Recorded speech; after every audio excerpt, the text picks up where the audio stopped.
What's up, Facebook? How's it going, everybody? I'm going to give you guys a couple minutes to jump on here. Say hello if you're here.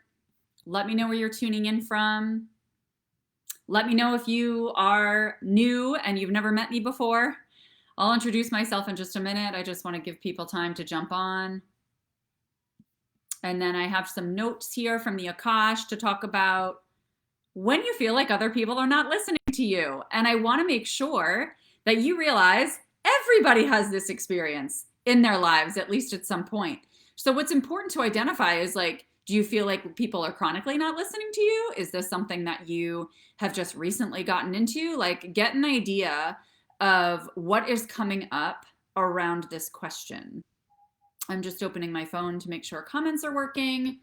So welcome. If you have not met me before, my name is Laura Mazzotta, and I am an Akashic Healer and teacher. And what does that mean? It means that I take people into the space of their own Akashic records, which is a completely unique space for each person. There are collective Akashic records, yes, and we can tap into those and we can access and impact those when we connect with our own Akashic record. But it's really like a spiritual library in the clouds. And it offers you an opportunity to get really clear on your soul purpose, to get really clear on where you are meant to go and what you are meant to be experiencing in this moment. I just want to make sure that this is working. So just give me a minute. All right, here we go. Okay, cool. All right. So anyway, so this issue comes up around people not, this happens a lot with my clients. People aren't listening to me. People aren't hearing me, or I haven't felt heard for years on years on end, right? And so this can be a chronic issue for a lot of people. So I will go back to introducing who I am, since it looks like we're just starting to get people to jump on. Say hello if you guys are here, because I want to make sure that the comments are working. They haven't been working super well on my computer lately on Facebook, so I keep my phone open as well, and I don't want to have to look back and forth and take my attention off of you fabulous humans if I don't have to.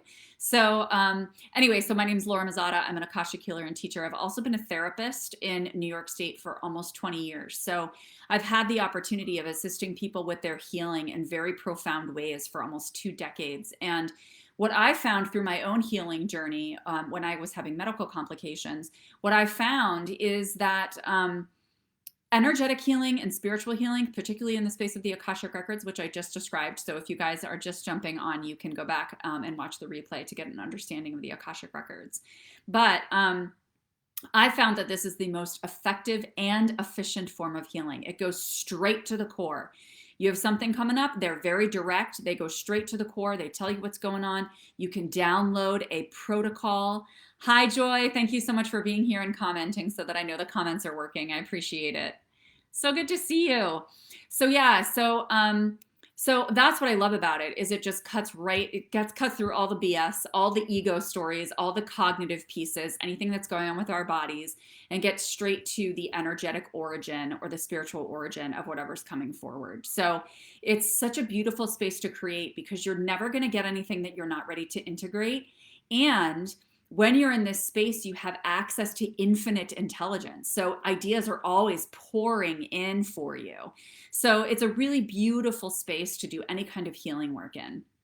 So it is now my mission to scream this from the rooftops and tell people about this space as much as I can. So today we're going to be talking about the downloads that have come through the Akashic records, my own Akashic records, because when we open our own record, it's like we take the book of us off the shelf, and it has all the information about our souls from the time it first sparked through past lives, current life, and future lives. Okay. So when I'm in that space, all the information that's relevant to me and my soul's path is going to come forward, and to the people that I impact. So that includes my loved ones, it includes my clients. So there's been multiple downloads around this topic of, do you feel like other people aren't listening to you? Okay. So I'm going to share some of those with you now. There's 3 main points with this that we can take away from divine intelligence about when we get into this space where we feel like other people aren't listening to us. Okay. So number 1, is a few questions that they want to pose for you. And you guys can use these for journal prompts, or this is something that you can meditate upon as well, or go into your own Akashic records. And if you need a video on that to learn how to do that, just let me know and I can link it in the comments, okay? So the main question that comes forward is, why do you need people to listen to you? Like, why do they need to listen to you? What is it that you're looking for from them? Because if you're frustrated because people aren't listening to you, that means that you have a certain level of expectation, that you're looking for a certain outcome, right? So what is that outcome that you're looking for? Get specific about that, all right? Because when we're looking for an outcome, why? It's because we're trying to fill a need within us. And we're looking for other people to fill that need for us when we say, oh, they're not listening to me. And then that leaves a void, or that makes me feel dismissed, or it makes me feel neglected, which is based in old stories, based in old conditioning, possibly based in old traumas or abusive relationships that aren't necessarily relevant in that moment in time that this is coming forward for you. So basically when we say, that person's not listening to me, that person's not listening to me, you're giving your power away, right? Because you're telling them you get to dictate whether or not this need is met within me. It's kind of like a codependent approach. Hi, Angie. Thank you so much for being here. And definitely share this out, guys, if you feel like this could benefit anybody, or tag as well. But so that's point one, right? Is this that you're trying to fulfill a need. And the question is not just what are you looking for from them? What is the outcome you're looking for? But then what is the need that that outcome would fulfill underneath? Identify what that need is. It could be safety. It could be comfort. It could be validation. It could be confidence, right? So we really want to tune into that. And of course, we want our relationships to be healthy. We want our relationships to feel supportive. We want to feel like the people in our lives are paying attention to us, right? But why do we want that? When we're seeking it actively, it's from a desperate space. It's from a space of like, listen to me, please. And in a way, you're saying like, please listen to me so that I don't recreate this pattern that occurred when I was a teenager or when I was younger, or so that my confidence can go up and I can feel valued, right? That's really what you're saying. You're kind of gripping onto it, okay? Because when you have conscious relationships, they're natural. They're smooth. They flow. You don't have to sit around and think so hard about like, okay, I really have to make sure this person listens to me. And I have to figure out a strategy to figure out how they are going to best respond to me. Okay, that's called walking on eggshells. And that's not you being authentic. When it's a conscious relationship, when it's an expansive soul-aligned relationship and soul connection, the communication is effortless. And even when it's not, you're both consciously aware of the fact that this is a reflection of something that's going on in you that you need to heal, that you need to understand, that this interaction is calling forward for you. Okay? All right. No problem, Joy. That's okay. Maybe Laura Martinez wants to watch. Sounds beautiful. She can join the party. Anyway, okay, so that's point one. Okay, point one. Why do they need to? What are you looking for from them? What's that outcome? And what's the need underneath it? Okay, so what does that bring us to naturally? When we're talking about fulfilling that inner need that doesn't feel valued, that doesn't feel confident, that doesn't feel strong enough on its own, we're talking about the inner child, right? Which is located on our sacral chakra, right below our belly button, right in the womb space, okay? So inner child work is certainly something that you can dive into, and there's a bunch of questions that came through the Akash around what they want to ask you about the inner child, about how your connection and your communication and your relationship with your inner child is going when it comes to listening. Because once again, like I just said, when issues are coming up in our lives, they are a reflection of ourselves. We teach people how to treat us. We teach people what our boundaries are. So if you're saying chronically, people are not listening to me, I don't feel like that this person in particular is listening to me. Okay, flip that around. How are you not listening to yourself? How are you not demonstrating that you're valuable enough to listen to yourself, to set aside time to spend time with your inner child, with any version of you? Are you choosing that intentionally and showing other people this is how it's done? I go first. I'm not going to wait for you to go first to fulfill my needs. I'm going to fulfill my needs. And then guess what? If you listen to me, awesome. That feels amazing. And I love this connection. But I'm not suffering because you're not. Right? And that's the key piece. That's the key piece that we get attached to. We get attached to the outcome of this conversation where we have expectations about this other person fulfilling something in their lives, in your life, right? So if you say people never listen to me, how can you switch that around, Lisa? People never listen to themselves. You never listen to you, or you don't listen to other people.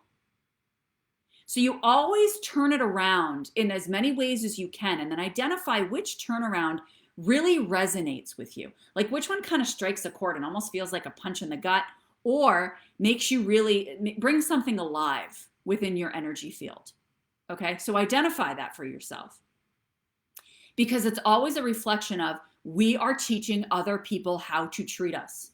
So these are the questions that the Akashic Records are bringing forward for you to ask. Number one, how are you communicating with yourself?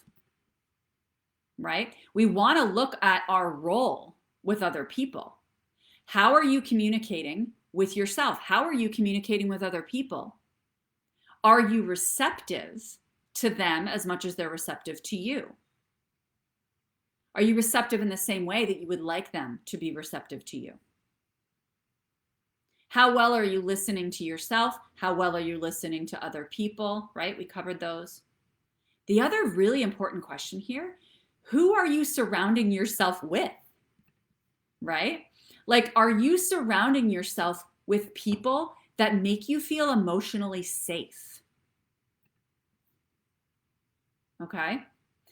And if you don't feel emotionally safe in this environment or in these relationships, how can you upgrade your environment? What if I don't like them? I'm going to get to that in just a second, Angie. Thank you for asking me that question. But how can you upgrade your environment and your connections to really serve your safety and serve your nurturance, right? Not so much that you're like, okay, I'm just going to connect to those people who fulfill that for me and nurture me, but how can they support you nurturing yourself? Provide a safe holding container so that you can nurture yourself.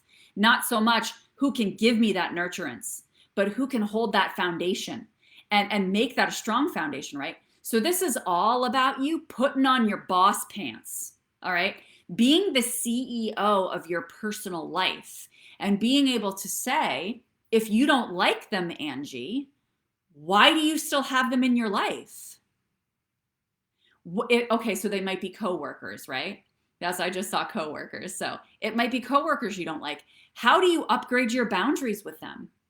How do you make yourself unavailable to be at their beck and call, or to be at the beck and call of their vibration, so that every single time that they're activating you, your vibration isn't just following suit? Okay, that means that you are not standing as strongly in your shoes and feeling super grounded as you may like to. Okay, so anytime you take that action to upgrade your environment, to make those bold, brave choices about relationships that are no longer serving you, without making those decisions because you think somebody's going to be pissed off, or they're going to talk about you behind your back, or they're going to have a water cooler conversation about how much you suck, right? You need to know that you are valuable regardless. So cutting those things out and upgrading your environment may have to come after you've started to answer some of these questions and attend to your inner child, attend to that need that underlies that outcome you're connected to in this conversation where you feel people aren't listening to you. Okay? All right, so Let me just see what else is in this section from the Akash. Yeah, so they're just saying, you know, you can't expect other people to give you what you're not giving yourself, right? Like you can't expect that. Hi, Nia. So good to see you, honey. You can't expect other people to give you what you're not giving yourself. Set the example. Okay, so that is point number 2. So I'm going to review here, especially for those people who have jumped on. Point number 1, what are you looking for from these people in the conversation? Are you attached to that outcome? And then if that outcome is fulfilled, what need does that satisfy within you? Okay, and figure out how you can offer that to yourself. Disconnect from needing it from relationships. You may want it, but you don't need it. And then point 2 is focusing on how you are giving this to yourself, to your inner child, right? Creating a space of safety and nurturance for that childlike version of you, or just that version of you that needs certain needs met or wants certain needs met, okay? All right, point number 3 here, and let me know if you guys have questions. Point number 3 is, if this is a chronic issue, so what does chronic? Yes, Lisa, I hear you. And that is actually what we're talking about right now. Look at you with your predictive intuitive abilities. Good job. So, all right, let me go back to this. See, I lost track because oh yeah, chronic issues. Okay, so an issue is chronic when it lasts 2 years or more.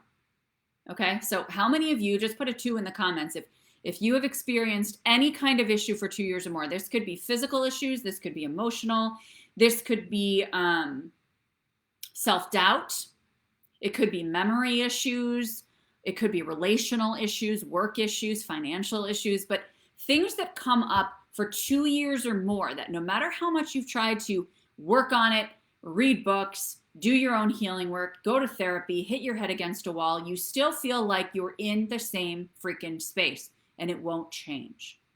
Thank you, Angie. Thank you, Nia. Yep, thank you, Nia. I'm selective on who I have conversations with. Energy of people for me is everything. Beautiful. 45 years, Lisa. Yeah, I hear ya. That's why we're all on this path together, my friend, lifting each other up and helping each other work through this, right? Sharing tools and tips and tricks to get there as gracefully as we can, right? Okay. So if it's a chronic issue and it's 2 years or more, right? Except if you're an adolescent, then chronic is considered 1 year or more, but I'm pretty sure you're all adults watching this. So when it's a chronic issue, then you're not just dealing with satisfying your inner child, focusing on your attachment to the outcome and making sure you identify the needs underneath and giving those to yourself.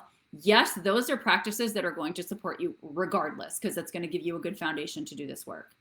But if it's chronic, I guarantee you, I can tell you with 99.99999% certainty that it's rooted in ancestral healing or past life issues. Okay? And even if you don't believe in past lives, it doesn't matter. Because past lives it's the deepest level of energetic work you can do. Okay? And just going through that work and those practices are going to shift you at a molecular level. All right? So, the question here is, when you think back to your family line, which is exactly what I think it was Lisa. Yeah, Lisa was mentioning, right? Hi, Kathy. So happy to have you here. When you look back at your family line, there are going to be some people, there are going to be some memories, there is going to be lineage and ancestors that you know of, that you've either met before or that you've heard stories about from your parents or your other family, extended family, etc. Not to mention the people that you know already, right? That are here on this planet. So this is the question that the Akash wants to ask you around this. Where are you meant to use your voice, where you haven't been able to use it in the past, or where your ancestors haven't been able to use it in the past, or where you in a past life hasn't been able to use your voice? Okay, so that's number 1. And number 2 is, have you used your voice so much in the past, or used your voice in a way that is not in alignment with your soul's path, either in a previous life or in your ancestry? Okay. Because it's important to look at both, because sometimes we have both in our lineage, and that can be a total clusterfuck, right? It can be a total cluster to be like, all right, so I have two things in my history. I have that I had to shut my mouth in this lifetime because my ancestors were just like total jerks about it, right? Or I actually used my voice so much in a past life that I was so noisy, and I'm actually meant to observe more and listen more and receive more in this lifetime. So it's also just really important for you to identify, like, what role are you meant to play as a communicator with other humans on this planet? Because it's very possible that the role that you are meant to play as a communicator on this planet is one of sitting back and observing and just receiving and not being as active. You might need to be that wise sage who sits back and just observes and then delivers your one-liner and peace out, right? Or you might be somebody who was so disempowered that you need to share your passion and be super noisy and use your voice, right? So either answer, there's no right answer here, right? Either answer is viable. It's just identifying it so that you have an understanding and a context from where this wound may have come from and how deeply it runs. And these are the kinds of healings that we do in the Akashic Records, where we can heal all the way back to past lives. We can heal your ancestors, which is a huge act of service. You probably came here tonight either on the replay or live because you're like, yeah, people aren't listening to me and it's pissing me off, right? But it's not just about this lifetime. It's not just about fixing that for your relationships right now. It's actually an act of service for clearing your family line backwards and forwards and in the present. Clearing your past lives, clearing your future lives, okay? So it's being able to take responsibility for the fact that you feel other people aren't listening to you, identifying what this is signaling within you as it continues to come up. Thank you for that question, Joy. That's beautiful. Ancestral healing is my favorite, so I love answering those questions.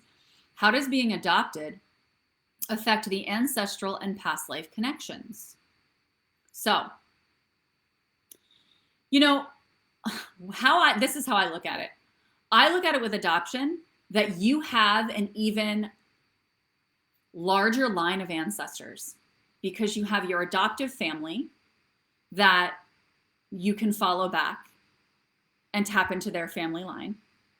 And then you have your biological family line. So you actually have an expanded ancestral connection or web of connection, right? Which I think is so beautiful because you're also realizing that when you do ancestral healing, we're not just tracing back the bloodline, okay? That is part of it, but sometimes ancestors will come forward that were connected to our souls, you know, soul level ancestors that were connected to us as souls. They may have never incarnated as human beings, right? They may never have come to this planet, but they're connected to our souls and they're part of our soul family.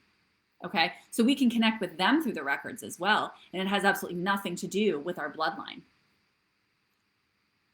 Yes, Kathy, clearing for my daughter's sake, breaking generations of toxic behaviors for them. That's so beautiful. And that's why this work is such an act of service, right? And that the more people that are able to connect with this energy and make these transformations, this is how the ripple effect works, right? Because you're not just changing for yourself.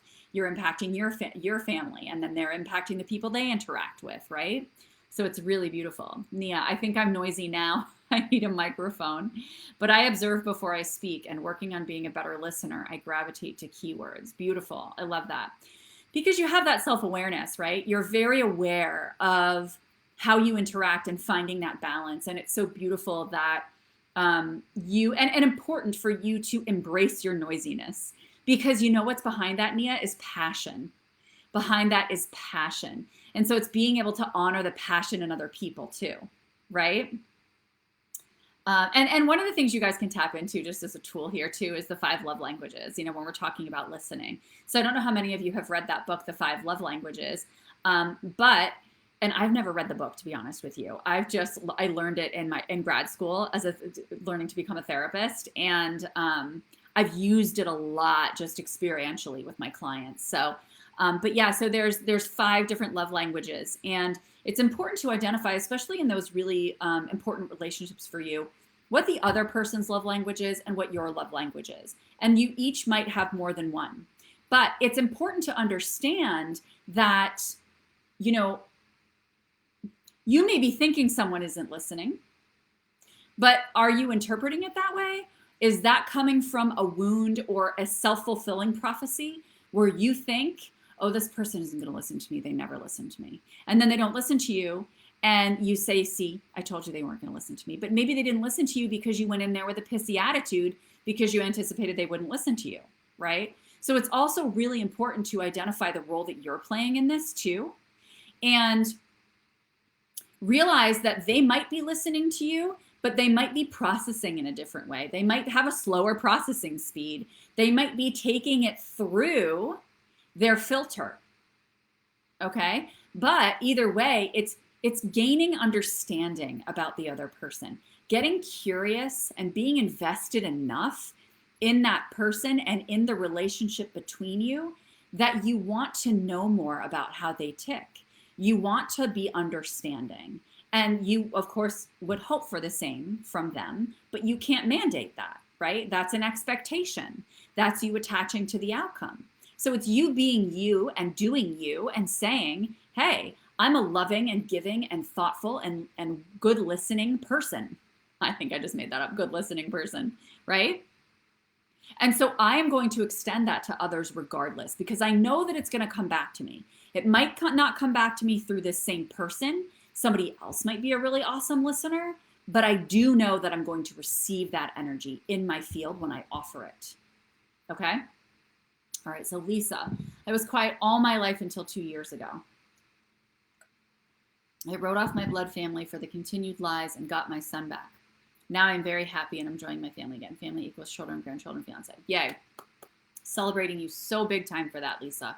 Good. And isn't it amazing how long it can take for us to find our voices, right? I'm so proud of you for doing that and for being open to receiving that shift, right? And having the awareness to receive that. But you're doing you, right? You're saying, this is who I am. This is what I stand for. These are my values. And your son came around. So the thing is, allow your energy and your boundaries to be magnetic for the people that are going to align with that energy, for the people that are meant to be in your field, because they amplify what you bring forward and you impact them and they're receiving of it. You don't have to pull teeth. You don't have to force it. It's just natural. And that's what happens with soulmate connections. Yeah, Lisa, it does sound like you've suffered a lot. And that is what happens. And we end up getting to the space of no one will listen to me when we have a repeating history of traumatic interactions or abusive relationships or times when we really felt just stepped on, you know? But being able to claim, that's not me anymore. I don't have to align with that story. And there's a place for that story and I honor it for being part of my history. But I also choose to lovingly release it, send it compassion for being part of the web that is me, and then move forward. Okay? All right, friends. So let me know if you guys have other questions. I really appreciate you being here and just asking questions and engaging and receiving this energy. If this is something that you enjoyed, I have a course coming up called Activating Akashic Wisdom. Okay? And this course is right now the best way to work with me because I typically sell higher end programs. But right now, I really want to offer the opportunity for people to get personalized coaching over Zoom for these things that you need to heal or that you want to heal or that you want to move further from. Because honestly, like I said, it is my mission to share the Akashic Records with as many people as will listen. And this is not just, oh, let me give you readings, right? Which I can do in this course, right? You can use this for whatever you want. There's not going to be a curriculum where I'm teaching at you in this course. It's just coaching. So if you are thinking, oh, I need a coaching session, or I want to sign up for therapy, or I want to do this, or I want to do that, sign up for this course. It's 3 60-minute coaching calls. And what we're going to do is I'm going to give you guys each personalized attention. Okay? So you can ask questions like Lisa asked, how can I block others' energies, right? You can ask those questions in the course. You can ask questions about how do I move forward in my business? We can remove blocks for you. I can offer you deep healing for physical or emotional healing. Whatever's coming forward in your field, it could be anxiety, self-doubt, okay? So if you have been questioning and wondering, how do I work with her? How do I get in? How do I start learning the Akashic records? Some people sign up for this course because they say, I really just want to fine tune this skill. I want to learn how to bring in these downloads more. I want to learn how to use the records more. That's my favorite part. I love doing readings, don't get me wrong, but it's more empowering, in my opinion, to teach other people how to do this themselves, because this is something that you have access to 24/7, that we all have within us. And the more people that know how to use this, one, the more that we shift and heighten the vibration of the planet. But two, the other thing is that we have more people who are saying, hey, I'm claiming my own empowerment, right? I'm setting an example. Thank you so much for being here, Nia. See ya. Have a good night. I'm setting an example for other people, right? I'm taking responsibility for my healing. I'm contributing to the ripple effect. And when we do this, we learn new ways all the time how to connect with the Akash and how to get information from the Akash. It's an infinite space. It's boundless. We are constantly learning more about this space. And the Akash brings through information differently based on the unique person, like based on who you are versus who I am. They're going to work with your energy differently than they're going to work with my energy. So the more people that we have uniquely interacting with this energy, the more unique ways we learn how to maximize the magic and the impact from the Akashic records, right? It's so cool, right? So, so that link is in the comments and you guys can grab that. It's 3:33 right now. It starts next week on Monday. We're going to be meeting over Zoom. Joy says, I'm estranged from my son and daughter for over the years. Instead of being angry or hurt, I send them love and Reiki. Yes. You can also use the Ho'oponopono prayer, which I'm guessing you may have tried already. But the Ho'oponopono prayer is an ancient Hawaiian prayer. I'm just going to type it in here for you because it's not the easiest to spell. But it's a forgiveness prayer. And if you just picture them in your mind's eye as the most, at their most content, at their happiest, at their most passionate, at their best, right? And you envision them that way, and then you repeat this prayer over and over again as you hold that vision. It really has a lot of powerful impact, not just for you, but for them as well. You'll start to see shifts in them. So anyway, thank you guys so much for joining me for this live tonight. I love you. I so appreciate you being part of this. Make sure to share this out or to tag anyone that you feel this could benefit. I'm so thankful to the Akash for bringing forward this information for all of you so that you can continue on your healing path. And you guys can come back to this video and type any of the answers that have come forward to these journal questions in the comments, exchange with one another, tag me if you need to. But if you want to go deeper with this material, that's when you guys can sign up for the Activating Akashic Wisdom. I've used the prayer for good. Yes, Joy, it is. It's wonderful. I've never heard anything but positives come from the Ho'oponopono prayer. So sign up for Activating Akashic Wisdom. I would love to just like connect with you more intimately in a nice private Zoom room and just support you in the areas that you feel you'd like that greater foundation of safety and comfort and nurturance. I'm here for it all. I love you, and I will see you soon. Bye.